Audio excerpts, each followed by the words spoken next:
يعني كم نعيش في هذه الدنيا؟ كم سنعيش؟ 50 60 70 80؟ أمس واحد مكلمني يقول أمي عمرها 70 كبيرة يقول كبيرة كل أمراض فيها لأن عمرها 70 80 90.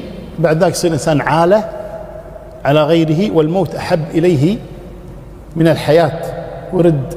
ومنكم من يرد إلى أرذل العمر، شايب كبير يلبس حفاضة يعود مرة ثانية، والعجوز تلبس حفاضة مرة تعود طفلا يعود طفلا. هذا إذا بقي معه عقله، فإذا ذهب عقله كم سنعيش في هذه الدنيا؟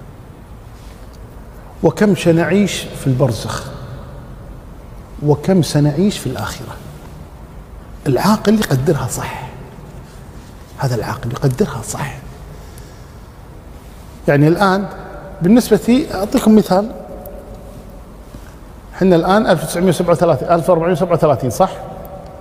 عثمان بن عفان استشهد سنة 36 من الهجرة، يعني آخر 35. طيب في ذي الحجة، يعني الآن كم صار له في قبره؟ 1400 سنة. 1400 سنة بحياة البرزخ. الآن إلى متى سيستمر في قبره؟ الله أعلم. بعد 1000 سنة 2000 سنة الله أعلم متى تكون الساعة. هذه الحياة 1400 أو 2000 أو 2000 وشيء، ألا تستحق أن يعمل لها الإنسان حتى يسعد فيها؟ وكم هذه الحياة التي نعيشها؟ 50 60 70 سنة؟ ماذا؟ شيل منها 10 سنوات طفولة، شيل منها 10 سنوات مرض، شيل منها 20 سنة نوم. شيل الدنيا هذه اللي يترك الإنسان كل شيء لأجلها.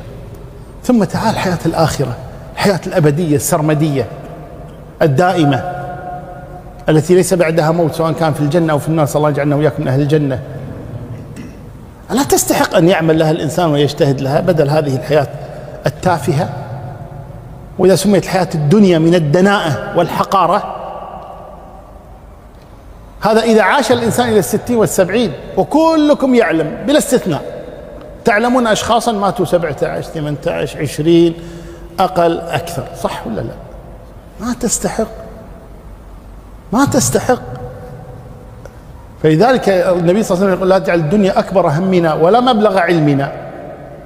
ما تصير علومنا دنيا، لما تكلم في الدنيا يعرف كل شيء عن الدنيا، لما تكلم عن الآخرة ما يعرف يقرأ قرآن، ما يعرف يقرأ صفحة كاملة بدون أخطاء.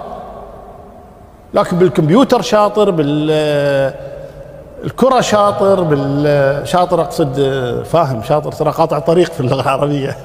طيب فاهم، خلنا نقول فاهم في اللغة، فاهم في يعني مجالات الحياة بشكل عام، هندسة كيمياء فيزياء، أي أمر من أمور الدنيا متميز ويعرف كذا أمور الدنيا ما شاء الله عليه بالعافية.